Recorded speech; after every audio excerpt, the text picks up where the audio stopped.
So this is our first 3 days in Montego Bay. We got picked up at the airport by the hostel owner. We stayed at Montego Bay Cottage, which was pretty nice for a hostel.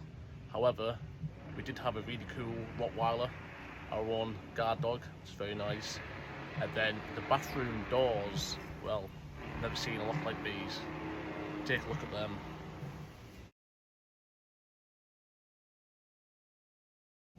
So for our first night, we went to find a bar, obviously, to have a nice drink, and we came across a signpost saying Pier 1, next left, food and drinks. So we followed the signpost, got on the corner, loads of queued cars. The next signpost says Pier 1, car wash.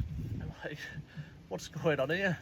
Turns out it's a bar, restaurant and car wash, but it is the #1 spot in Montego Bay for food and drinks.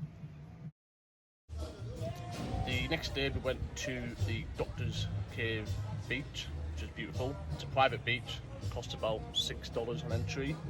Prices are fairly reasonable, given Jamaica it's quite expensive. So I would definitely check that out if you are in Montego Bay. We also had some cannabis jellies and just chilled out on the beach for a couple of hours in the sun. The next day we wanted to check out a public beach, which I do not recommend because you will get hassled a lot more. We ended up getting some beers off the guy who had them in the boot of his car, and it was, nice and chilled. And he was trying to sell us everything under the sun: quad biking, deep sea fishing, prostitutes, cocaine, mushrooms, jungle tours, etc. We said no to them all.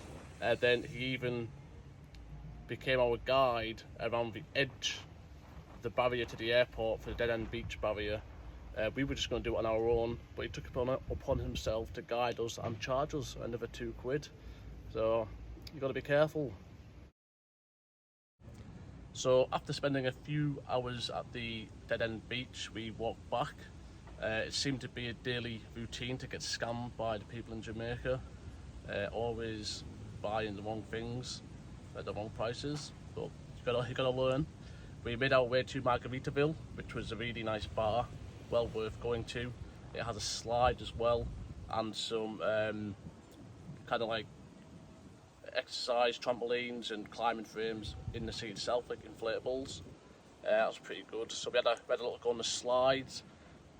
Really fast. I actually gave myself a dead leg when I landed. I'm not sure how. I think my heel clattered my calf and my other leg, and it's been about 6 days since, and I'm still struggling. But it's it's a really good bar. As you can see, me and Ben flying out the bottom like absolute idiots. No idea what we're doing, but that was good. So if you get a chance, go to Margaritaville, and there's actually one of them in other places around Jamaica as well. It's a chain, and they always seem to have the inflatables in the sea.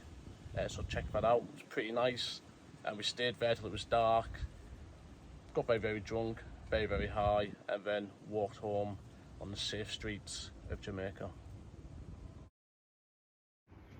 And that was the end of our Montego Bay stay. Next stop is Negril. As you can see in the map, it's about an hour and a half along the coast, and I will tell you a bit about that crazy taxi journey on the next episode. Cheers.